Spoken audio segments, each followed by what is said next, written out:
चलिए, हाँ उस कोचिंग पे ही। चलो 117 से होना है ना, 117 से ना। सब लोग लिख लीजिए, बना लीजिए अपना कॉपी में जैसे कर रहे थे कल, और जितना जल्दी हो सके उसको स्टार्ट करते हैं। As time went on Benjy's begin to keep dash hence, बताइए। मेनी मोर, 117 का सी होगा। क्वेश्चन ज्यादा है और समय कम है ना, तो जल्दी से जल्दी करिए इसको start. Benjy left school at the age of 14 14 साल की अवस्था में बेंजी ने अपना स्कूल भी छोड़ दिया था।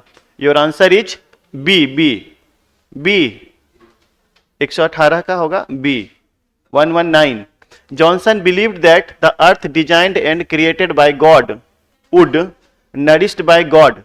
देखिए आप ना आंसर बोलते चलिए, अगर आंसर बोलेंगे तो आपको याद भी होगा, ठीक है ना, आप जुड़े रहेंगे इससे।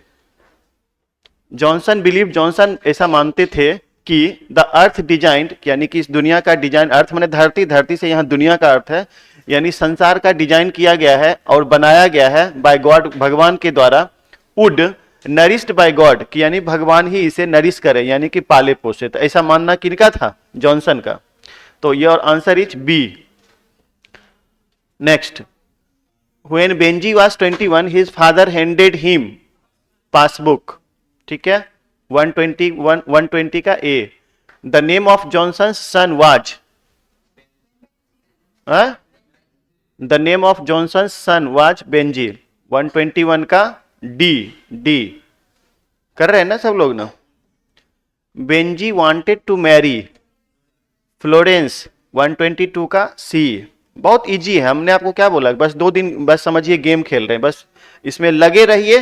तो और ये जो आप, अगर आप लगे रहते हैं ना, तो आपको तैयारी भी अलग से नहीं करनी पड़ेगी। आप एग्जामिनेशन में आप देखिएगा, आपके पास वही सवाल आएंगे जो आपके दिमाग में रहेगा, ठीक है। तो इसलिए इसको ध्यान से पढ़िए। कौन सा नंबर होगा अब? 23, Benjy's parents did not like dash because of grey eyes. Benjy के माता पिता किसको पसंद नहीं करते थे? क्यों नहीं पसंद करते थे? कि उनकी आंखें भूरी आंखें, यानी ग्रे आईज की वजह से।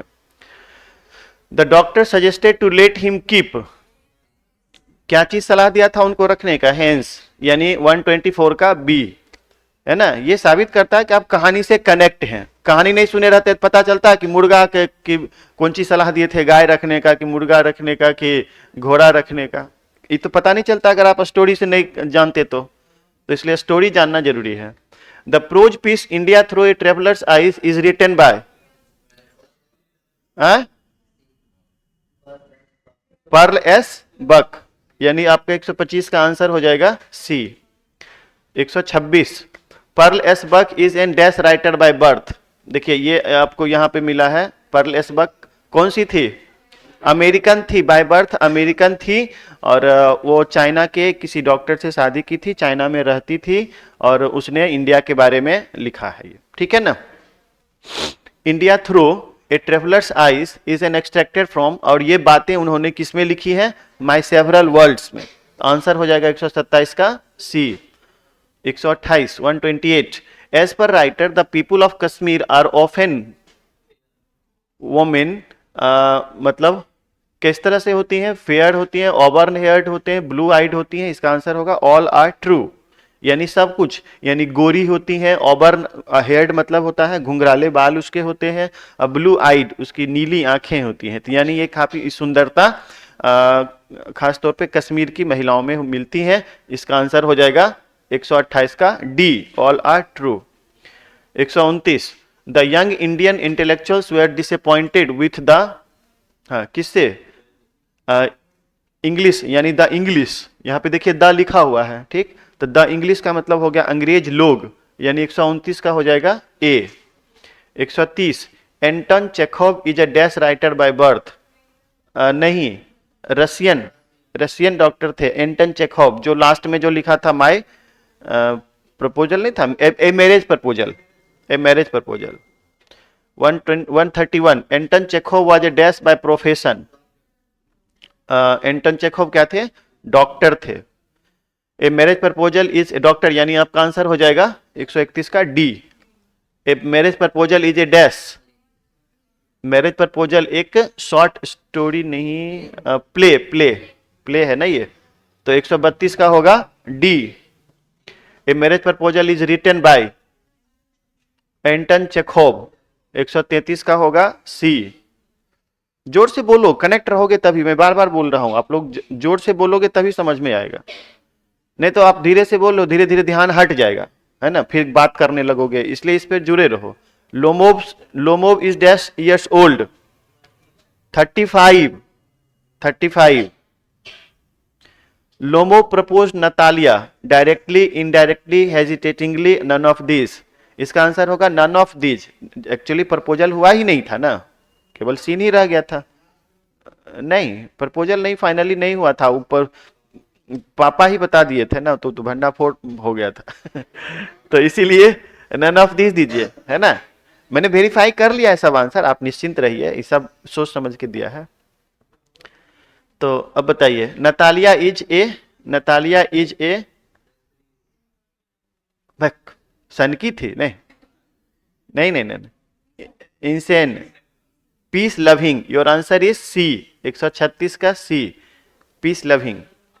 Lomov wanted to kill Natalia, Natalia को जान से मारना चाहता था, कि marry Natalia, cheat Natalia, Natalia को ठगना चाहता था, तो मैरी नतालिया, 137 का होगा B. Lomov was the dash of the Chubukov, Lomov क्या था, नेवर, नाइवर नहीं होता है, नेवर पढ़ते हैं उसको, नेवर। 138 का D. 139 dash is the daughter of Chubukov, Natalia, सतालिया, मतालिया, रतालिया तो obviously your answer is A, Natalia. नहीं, Lomov has come to ask for daughter dash hand in the marriage, Natalia, मतालिया, सतालिया। मजा आ रहा है ना, ये गेम में मजा आ रहा है ना, नतालिया, सतालिया, मतालिया, रतालिया तो योर आंसर इज ए, ठीक है। बस इसी टाइप का क्वेश्चन पूछता है, ज्यादा कुछ नहीं, दिमाग नहीं लगाना। इधर थोड़ा याद रखना टफ होगा उसकी अपेक्षा, क्योंकि स्टोरी नहीं है तो थोड़ा सा याद रखना पड़ेगा आपको, लेकिन हम इस एकदम कम स्पीड में बढ़ते जा रहे हैं धीरे धीरे।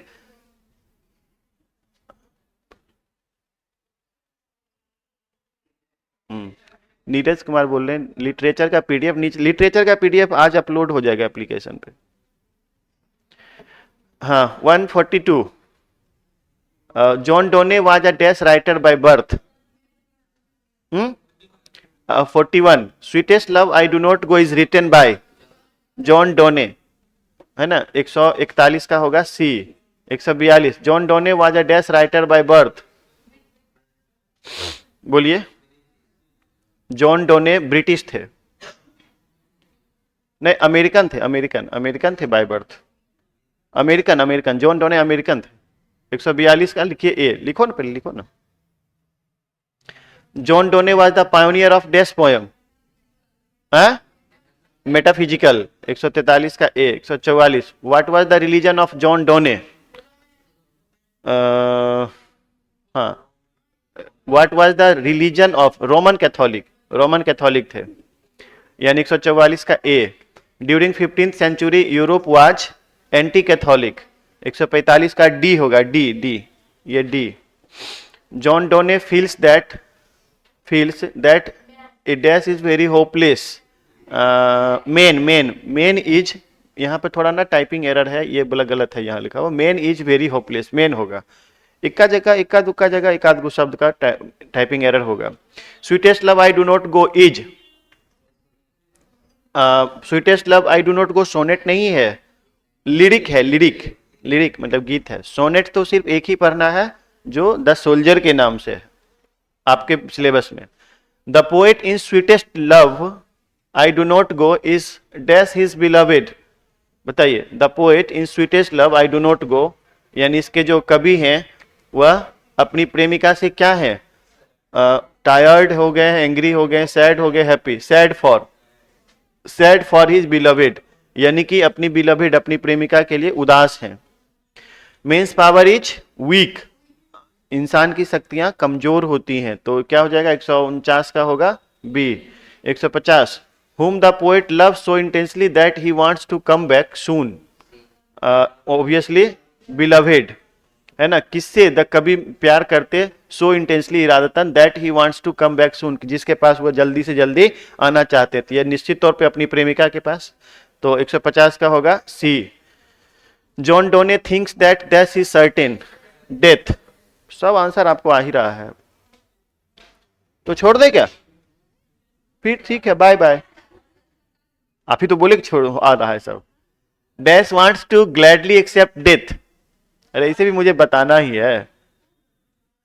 John Donne dash wants to gladly accept death, John Donne, 152 का सी।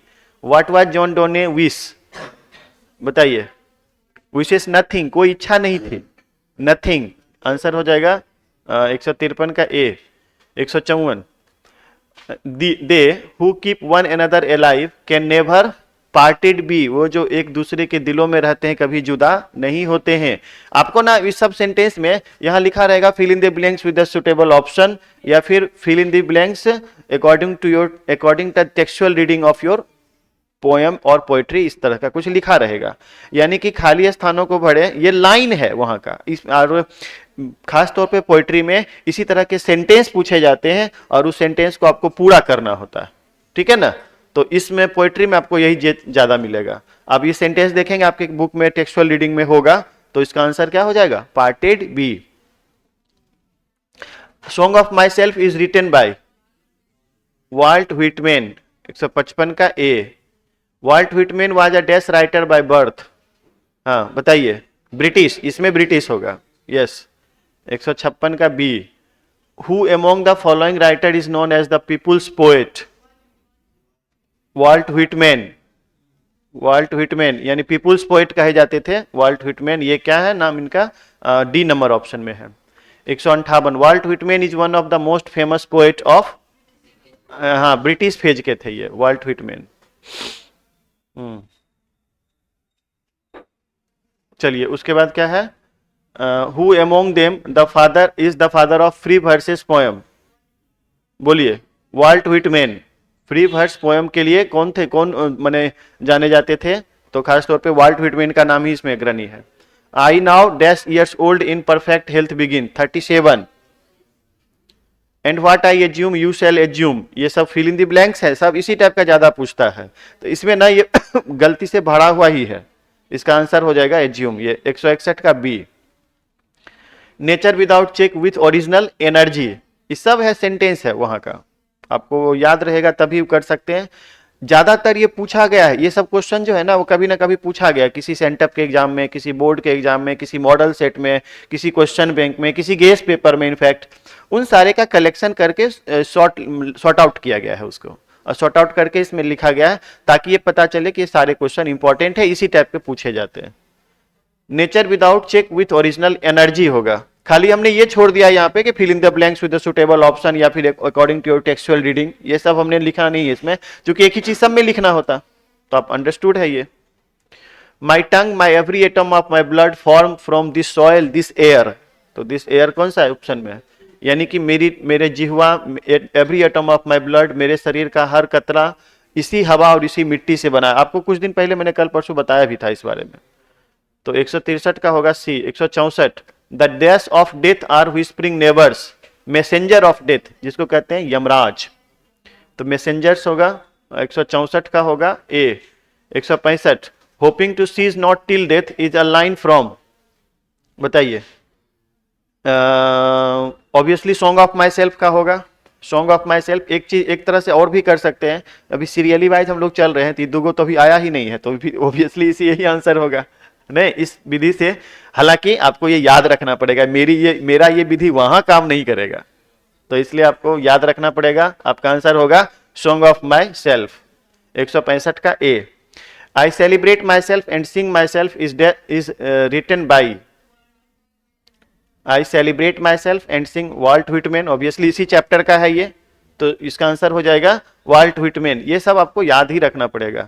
आई हार्बर फॉर गुड और bad is written by Walt Whitman, है ना। Song of myself is, बोलिए, लिरिक है, लिरिक लिरिक लिरिक। अब इसमें जो दिए गए ऑप्शन है इससे देखिए कि ये एपिक नहीं हो सकता है, क्योंकि एपिक का मतलब था महाकाव्य, ये महाकाव्य का नहीं, ये पोइट्री का नाम है। लिरिक तो हुआ ही आंसर, सोनेट होता है 14 लाइन की कविता, तो आपका आंसर क्या होगा, ये लिरिक। थोड़ा सा कभी जब नहीं समझ में आवे तो ऑप्शन के अकॉर्डिंग भी आपको चूज करना चाहिए। Now the leaves are falling fast is written by W.H. Auden, सब वाल्ट व्हिटमैन हो जाएगा। W.H. Auden, W.H. Auden was a dash writer by birth, बताइए, ये भी ब्रिटिश थे, ब्रिटिश याद रखना।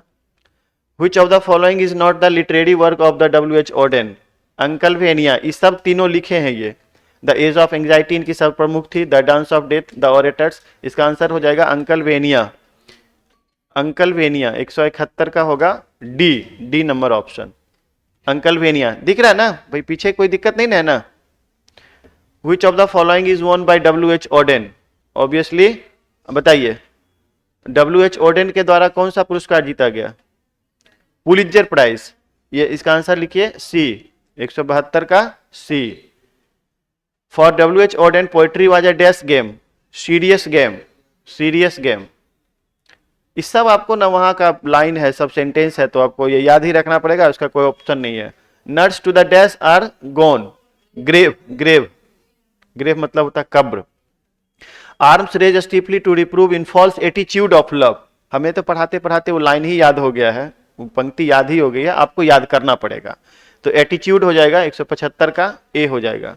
And the active hands must freeze, freeze D number option हो जाएगा, 176 का D. 177 177 nurses flower will not last is a line written by W.H. Auden होगा, है ना, क्योंकि ये किस चैप्टर से लिया गया है? नहीं, 21 चैप्टर से है।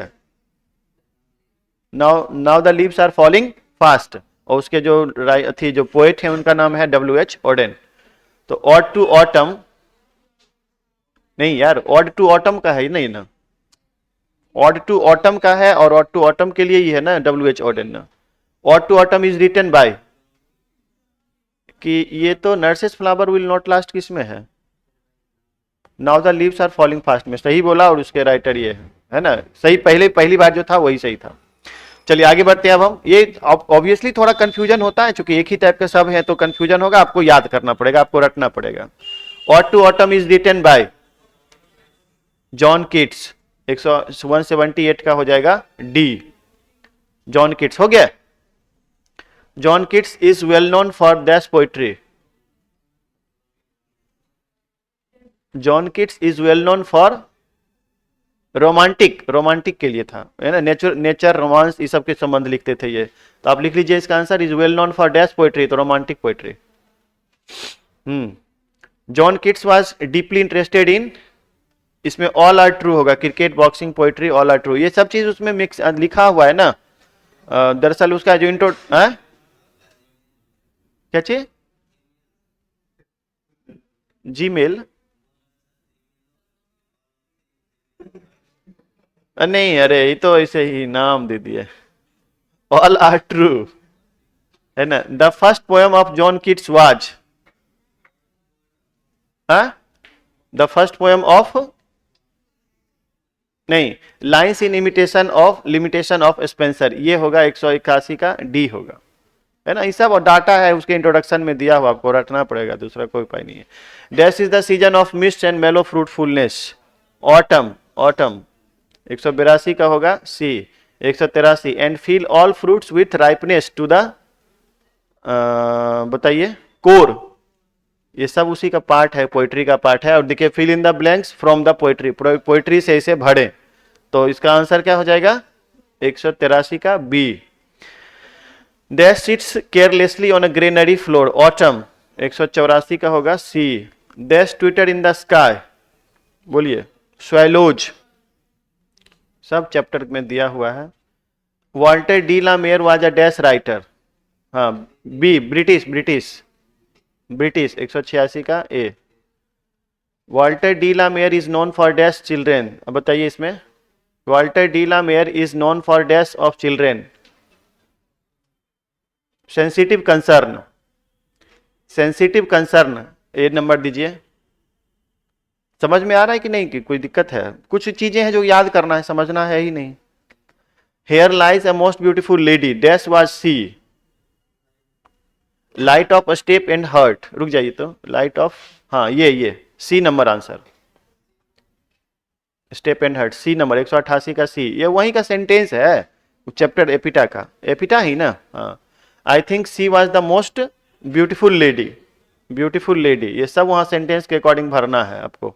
N epitaph is a form of words written in memory of a person who has died, जो मृत है या जो मर गया है, तो 190 का A. Dash is a ironical poem, ironical poem माने जिसमें व्यंग होता है, विडंबनाएं होती हैं, उनको इरोनिकल पोयम कहते हैं, और उसका आंसर होगा C, an epitaph. The soldier is a, क्या है द सोल्जर, क्या है? सोनेट है। The soldier is dash poem, patriotic है, पेट्रियोटिक का मतलब होता है देशभक्ति की कविता। The soldier was composed by dash, Rupert Brooke, है ना, 194 का ए होगा। 195, W B Yeats described Rupert Brooke as the dash young man in England, handsomest, handsomest, W B Yeats के अनुसार सबसे हैंडसम पर्सन थे। मैंने इसकी चर्चा आपको की भी थी इसमें जब आप उसका समरी कर रहे थे तो। The poem the soldier gives a strong sense of patriotism, 196 का हो जाएगा B. Rupert Brooke was died because of septicaemia, बीमारी का नाम है ये, सेप्टिकेमिया, 197 का D. Rupert Brooke is remembered as a dash poet, war poet, answer हो जाएगा 188 का, 198 का B, war. A sonnet is a poem of 14 lines, 14, ठीक है। The first 8 lines of sonnet is called octave, C number answer होगा। The last 6 lines of sonnet is called sestet, sestet. Last का जो 6 line होता है वो sestet कहलाता है, अब पहला जो 8 लाइन होता है वो ऑक्टेव कहलाता है। कुल मिला के 14 लाइन की कविता होती है। पहले 8 लाइन में इशूज को रेज किया जाता है, जबकि लास्ट के 6 लाइन में उन इशूज का सॉल्यूशन होता है, और ये सोनेट कहलाता है, 14 लाइन की कविता होती है, ठीक है।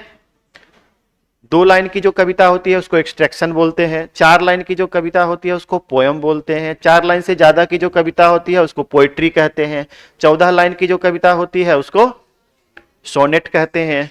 उसके बाद जो कलेक्शन ऑफ पोइट्रीज होता है, कई सारे पोइट्रीज का जो कलेक्शन होता है उसको वर्स कहते हैं।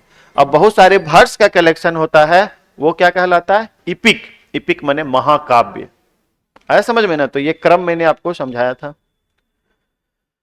तो 201 हो गया। 202, the speaker is not afraid of death, 202 का A. If I should die think only this of me is taken from, if I should die, ये क्या किससे लिया गया है? द सोल्जर से लिया गया है ना? ये कविता किससे ली गई है? द सोल्जर से। According to the soldier England has given her flowers, किसके लिए? फूल, प्यार के प्रतीक के लिए फूल क्यों चाहते हैं? मतलब कि इंग्लैंड से हमारा प्यार बना रहे, इंग्लैंड से हमें प्यार है, इस बात के लिए, प्रतीक के लिए। हाँ, the term concealed stands for dash in the soldier, यानी कि द सोल्जर में कंसील का क्या अर्थ है बताइए कोई? सब लोग एकदम चुपचाप हो जाते हैं। हिडन, हिडन, कंसील का मतलब ही होता है हिडन यानी छुपा हुआ। हाँ। मैकेविटी द, देखिए आपके मन में आएगा कि सर ये भी तो मिलता जुलता शब्द है, डिसअपियर, जो आप अभी बोल रहे थे। तो डिसअपियर का मतलब होता है, डिसअपियर का मतलब होता है गायब हो जाना, जो है वो गायब हो गया। अब मिट्टी के अंदर ये चाहते हैं, नहीं है ना, मैं मिट्टी में मिल जावा, तेरी मिट्टी में मिल जावा करके गीत नहीं है वो, आपको सुने भी होंगे। तो ये ना मिट्टी में मिल जाना चाहते हैं, यानी हिडन, यानी रहना चाहते हैं वहीं छुप के, मतलब क्या, मिट्टी में छुप के, धूल में छुप के, उस मिट्टी में समा जाना चाहते हैं। तो इसके लिए हिडन होगा ना कि डिसअपियर, डिसअपियर होगा, डिसअपियर नहीं होगा। Macavity the mystery cat is written by T S. Eliot, ठीक है। Dash is master of criminal, Macavity, 207 का होगा ए। आज तो जल्दी ही खत्म हो गया भाई, तो थोड़ा बातचीत कर ले कुछ क्या, नहीं खत्म ही कर दे अब 232, 116 कल हुआ था, तो 116 ही आज भी होगा, इसीलिए तो आधा कर दिया था ना उसको, ना हमने ना आधा आधा करके, यानी हम लोग बिल्कुल प्लानिंग से चलते हैं, टाइमली चलते हैं, तो फिर सब कुछ टाइम पे हो जाता है ना। थोड़ा मार्जिन लेके चलते हैं, कहीं लेट हुआ, कोई टेक्निकल इशू आया तो थोड़ा मार्जिन लेके चलना होता है। और कल हम लोग का इसी तरह से स्टोरी ऑफ इंग्लिश खत्म हो जाएगा। कल स्टोरी ऑफ इंग्लिश में सब कुछ खत्म कर देंगे, मतलब क्या, सब्जेक्टिव ऑब्जेक्टिव सब कुछ, कम ही दिया है, जो सिलेक्टेड है उतना ही दिया है बस। तो कल उसका कर देंगे स्टोरी ऑफ इंग्लिश का, उससे आपको 10 नंबर का कल फायदा होगा। यानी कल क्लास अगर आप करते हैं तो लगभग 10 नंबर का फायदा। मैंने आपको शुरू में बोला था कि जब आप पढ़ रहे थे एनालिसिस सिंथेसिस, जब आप पढ़ रहे थे टेंस, तो मैंने बोला था कि आज आप 2 नंबर का कर रहे हैं, आज 3 नंबर की तैयारी कर रहे हैं। लेकिन मैंने ये बोला था कि लास्ट के जो होते हैं ना वो डेथ ओवर कहलाते हैं। क्रिकेट में आप समझते हैं ना डेथ ओवर, जो लास्ट के जो डेथ ओवर होते हैं उसमें एकदम छक्का चौका चलता है। तो छक्का चौका वाला यानी कल एक दिन में 10 मार्क्स का हम लोग करेंगे, तो समझ रहे हैं ना। इसलिए लास्ट मोमेंट जो होता है ना, इस समय कभी मतलब इग्नोर नहीं करिए, छोड़िए नहीं। अगर इग्नोर करिएगा तो पछताना पड़ेगा आपको। अभी एक भी क्लास छूटना बड़ा मुश्किल होगा। अब इसके बाद जब ये खत्म हो जाएगा तब आपको शॉर्ट आंसर और एक्सप्लेनेशन बताएंगे।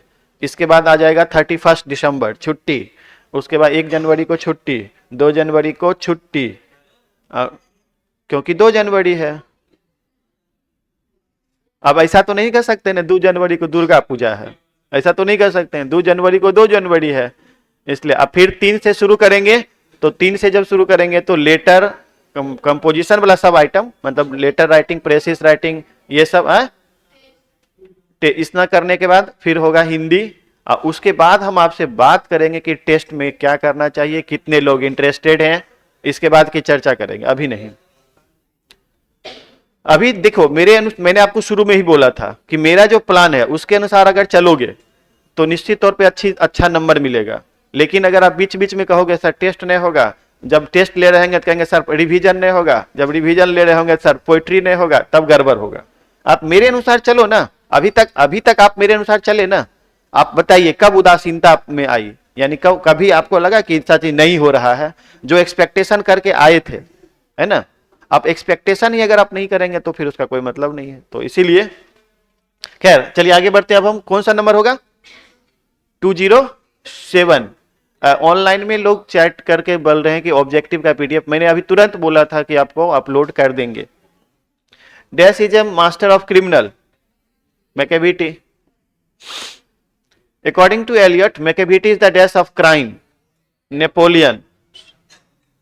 Macavity the mystery cat is a dash poem, humorous poem. Humorous मतलब होता है मजाकिया। मजाकिया कहाँ, मजाकिया कविता में एगो मैकेविटी है और उधर एगो था a pinch of snuff prose section में। Macavity is the dash of Scotland Yard, bafflement. Scotland Yard के लिए बैफलमेंट मतलब घबराहट। देखिए अब फ्रस्ट्रेशन का भी मतलब आप कहेंगे वो चीज मिलता जुलता है, लेकिन जो शब्द वहां प्रयोग किया गया है पोएट्री में, आपको वही चूज करना, आपको दिमाग नहीं लगाना होता। Macavity is called the hidden paw, बस जो लिखा हुआ है उसके अनुसार चलना होता है। और ये बिहार बोर्ड है, बिहार बोर्ड में तो और ऐसे ही चलता है, कुछ नहीं दिमाग लगाता। जो टेक्स्ट बुक है, और इसका मतलब भी सही है, टेक्स्ट बुक आपने कितनी पढ़ाई की है, कितने आप उसके प्रति सीरियस रहे हैं, ये निर्भर करता है। तो Macavity is called the hidden paw. Mungojerrie and Griddlebone are also the name of cats, तो कैट्स होगा 212 का डी होगा 213। The poem of the fire hymn, K K N Daruwalla, Daruwalla भी कह सकते हैं आप, केकेएन दारूवाला। तो फायर हिम का हो गया है ना। KKN Daruwalla is awarded with, ये इनको दोनों अवार्ड मिला था, कॉमनवेल्थ पोएट्री अवार्ड भी मिला था और साहित्य अकेडमी अवार्ड भी मिला था। तो इसलिए इसका आंसर होगा बोथ, 214 का C. The themes of the poetry of K K N Daruwalla is, बोलिए। द थीम ऑफ, इसमें love, death, domination and cynicism, दोषवाद, प्रभुत्व, ये सब ऑल आर ट्रू लिखिए। इसका 215 का होगा D. Which of the following literary work is not contributed by Daruwalla, बताइए। इसमें कौन सा ऐसा है जो इनके द्वारा कंट्रीब्यूशन नहीं किया गया है? अकॉर्डिंग टू योर इंट्रोडक्शन आप you will have to answer leaves of grass. इसका आंसर होगा leaves of grass. The author of poetry peace fire him, Parsi कहा न, जोरस्ट्रियन, तो इसको जोरस्ट्रियन कहते हैं, पारसी को ही जोरस्ट्रियन। 217 का होगा D. Which of the following is dead body burning place of Zoroastrian? Tower of silence. 218 का होगा B. 219 the term Zoroastrian in fire hymn stands for Parsi. 219 का होगा D. 220 the cremation of dead bodies in dash are somewhat different, Parsi, माने पारसी धर्म में different होता है। Cremation मतलब, क्रीमेशन का मतलब, अच्छा तो ये बताइए, जब क्रीमेशन मतलब आप नहीं जानते हैं, क्रीमेशन का अर्थ नहीं समझे, तो आंसर कैसे बता देते हैं? हाँ, तो ये पारसी या फारसी वाला जो आप याद रख रहे हैं ना, वहां पे कहीं गड़बड़ ना हो जाए कि अच्छा ये कुछ मिला इस टाइप का मिला, ये डेड बॉडी वाला मरने उड़ने वाला मिला, पारसी लगा, ऐसा आपके दिमाग में कभी कभी आ सकता है। लेकिन आपसे मैं रिक्वेस्ट करूंगा कि एक बार क्वेश्चन जरूर पढ़ लीजिएगा, ये है ना, इस जिस तरह से अभी कर रहे हैं, कम से कम इतना तो है ना, इतना वहां पे नहीं करना है ना, थोड़ा वहां सीरियसनेस, क्योंकि वो आपके लाइफ का है सवाल। हाँ बोलिए, कौन सा नंबर? हाँ, अच्छा ये बताए ही नहीं, सॉरी आगे बढ़ गए। क्रीमेशन का मतलब होता है जो आप शब्द अथी करते हैं ना, नहीं नहीं जलाते जो है, पायर, PYRE, पायर, प्यार नहीं, PYRE, पायर पढ़ते हैं उसको, उसको बोलते हैं चिता। चिता समझते हैं ना, चिता। तो जब जो शब्दाह होता है, यानी कि जो क्या बोलते हैं उसको, जो क्रीमेशन का मतलब प्रोसेस, उसको जलाने का की प्रक्रिया, क्रीमेशन एक प्रोसेस होता है, यानी कि सबको जलाने की प्रक्रिया या सबको जमीन के अंदर गाड़ने की प्रक्रिया, इस प्रक्रिया को क्या कहते हैं? Cremation. Who is the speaker in the poem snake? बोलिए। DH Lawrence. 221 का होगा D. The poet of the poem snake is, 222 का क्या होगा? DH Lawrence. 223 मात्र 10 क्वेश्चन बचा, खैर टाइम भी हो गया लगभग, अब 30 मिनट से ज्यादा हो गया। Is not the work of DH Lawrence, बताइए। The poems, which of the following is not the poems of DH Lawrence? DH Lawrence में इनमें से कौन नहीं है? तो एक कलेक्शन ऑफ पोएम्स है, प्लम सरपेंट है, द रेनबो है, द पोएम्स होगा इसका आंसर, ये नहीं है। कुछ ना आपको याद करना पड़ेगा, कुल मिला के 8-10 क्वेश्चन, 15 क्वेश्चन ऐसा होगा जो 2-4 बार आप पढ़ेंगे ना तो आपको याद रहेगा, बाद बाकी सब आपको कहानी से या फिर इस तरह से मिलता जुलता है। The snake seemed the poet like a king in exile. Exile का मतलब होता है निर्वासन, निर्वासित राजा की तरह उसको, मतलब सांप को वो नजर से देखते थे। The snake looked at the poet vaguely. Vaguely का मतलब होता है अस्पष्ट नजर से, तो वैग्यूली आंसर होगा 225 का B. Kamala Das was once shortlisted for the dash in 1984। Nobel prize के लिए कमला दास को नॉमिनेट किया गया था, शॉर्ट लिस्टेड किया गया था, sorry. The poem my grand mother's house is composed by Kamala Das. 227 का होगा A. My grand mother's house is a dash poem, my grand mother's house is a dash poem, love, love है ना, वो अपना प्यार दर्शाते हैं अपनी दादी माँ के प्रति। There is a house now far away where once I received love is from the poem, obviously my grand mother's house. देखिए यहाँ पे आसान क्यों है, क्योंकि आपको पता है कि अभी माई ग्रैंड मदर्स हाउस वाला चल रहा है, तो न चाहते हुए भी वही आंसर होगा। लेकिन ये बातें वहां नहीं होंगी, जब वहां नहीं होंगी तो आपको निश्चित तौर पे थोड़ा ज्यादा दिमाग लगाना पड़ेगा, समझ रहे हैं ना, तो थोड़ा सा रटिएगा। आपसे रिक्वेस्ट करता हूं कि अभी जितना मजा मिल रहा है ना, यही मजा हम चाहते हैं एग्जामिनेशन हॉल में मिले, तो आपको रटना पड़ेगा। आपको लगा होगा कि नहीं सर, जो मजा अभी मिल रहा हो तो मजा वहां मिल सकता है, लेकिन नहीं मिलेगा। क्यों? क्योंकि वहां पे सीरियल वाइज नहीं पूछेगा, समझ रहे हैं ना, तो इसलिए एक बार इसको रिवाइज आप जरूर कर लीजिएगा। My grand mother's house published in summer in Kolkata, इसका लिखिए ये वाला आंसर 230 का B. During the childhood the speaker of my grand mother's house lived with her grand mother behind my bedroom's door like a brooding is written by Kamala Das.